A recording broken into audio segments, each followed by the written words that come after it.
Hi there, this is Materials Lesson 3 and this is Elastic Potential Energy, and the objectives are to recall the Elastic Potential Energy equation, or EPE, apply the EPE equation to solve complex problems, and then solve the level 10 question. It's obviously not a level 10 question because it only goes up to level 9, but it's very challenging.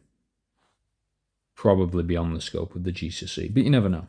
Some of these level 9 questions are very difficult. Okay, let's move on. So, elastic strain energy. When a spring or wire is stretched, potential energy is stored. This form of potential energy is called elastic strain energy, or elastic potential energy.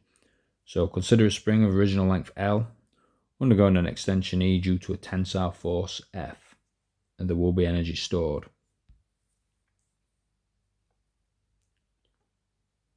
Okay, so let's look at the equation.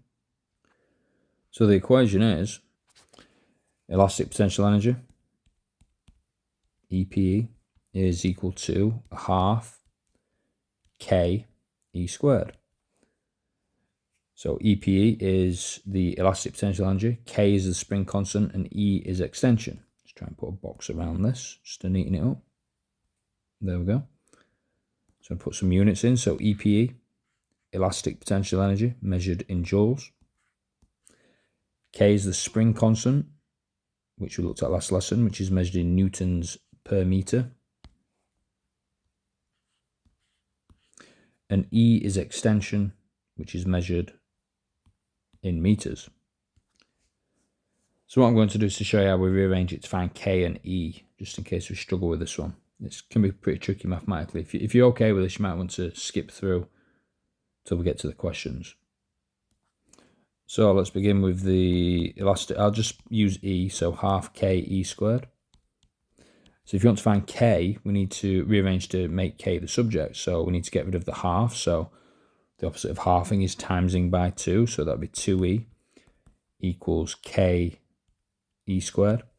And then we need to get rid of the times E squared. So, the opposite of timesing by E squared is dividing by E squared. So 2 times the energy divided by E squared, the extension, will give you the spring constant. Then we've got one more example. So again, let's start with the half K E squared. And this time, let's make E the subject for extension. So we need to get rid of the half, so let's double. So 2 times the energy equals K E squared. And then we need to get rid of the times K. So to get rid of the times K, we do the opposite, which is divide by K. So 2 times the energy divided by the spring constant K is equal to the extension squared. So you could just do 2E divided by K to get extension squared, then square root. Or we could write out properly 2 times the energy, the elastic potential energy, divided by K, square rooted, will give us the extension. Okay, so if you've got that, you might want to, if you struggle with this, you might want to have them as examples and just practice putting the numbers in. If you feel that you're okay with it, you might want to put this to one side and then try and work it out yourself when you do the questions. Okay, let's move on. Okay, if you want to pause and have a go at these. So the first one, I'll start going through the answers. A spring of spring constant 200 newtons per meter has an extension of 25 centimeters. Calculate the elastic potential energy. So the elastic potential energy is equal to a half K E squared. So we just need to put the numbers in our calculator. So it's a half, 0.5 times K, which is 200, multiplied by the extension, 25 centimeters. So that's times 0.25 meters squared. It's only the extension that's squared. So I'll put that in your calculator. And you should get 6.25 joules of energy. Okay, let's try the next one. So for this one, we need the extension. So just for some more practice, elastic potential energy is a half K E squared. So we need to times by 2 and then divide by K. So it's 2 times the energy equals K E squared. And then we need to divide by K because it's K times the extension. So 2 times the energy divided by K. And then we need to square root to get the extension.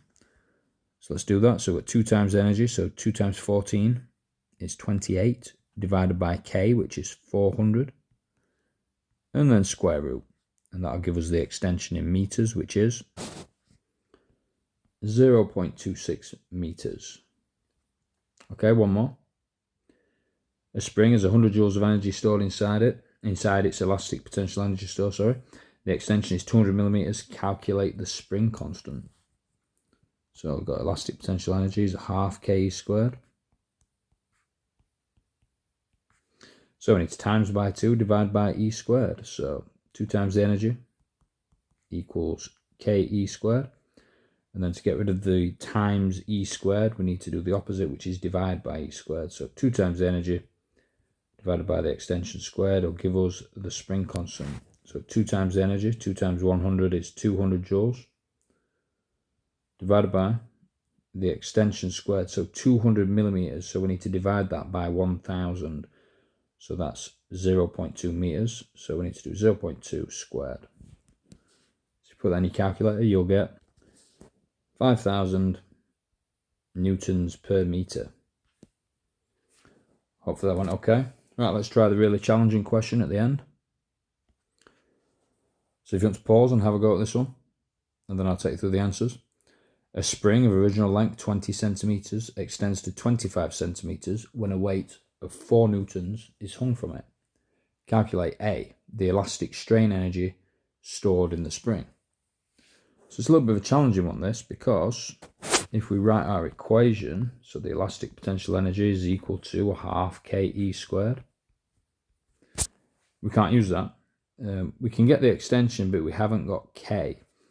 So the original length is 20 and it extends to 25 centimeters. So the extension is 5 centimeters, which is 0.05 meters. And then we need k. So to get k, we can use F equals ke. So k is force divided by extension. So the force is 4 newtons divided by the extension of 0.05 meters, which gives us 80 newtons per meter. So now we've got k. Now we've got k, we can find the elastic potential energy. So the elastic potential energy is equal to a half, which is 0.5, times k, which is 80, times the extension, which is the 5 centimeters, so 0.05 squared. And if you calculate that, you'll get an elastic potential energy that's equal to 0.1 joules. And then the last one, the length of the spring when it's storing 0.5 joules of energy. So I'm just going to make some room. So it's the same spring.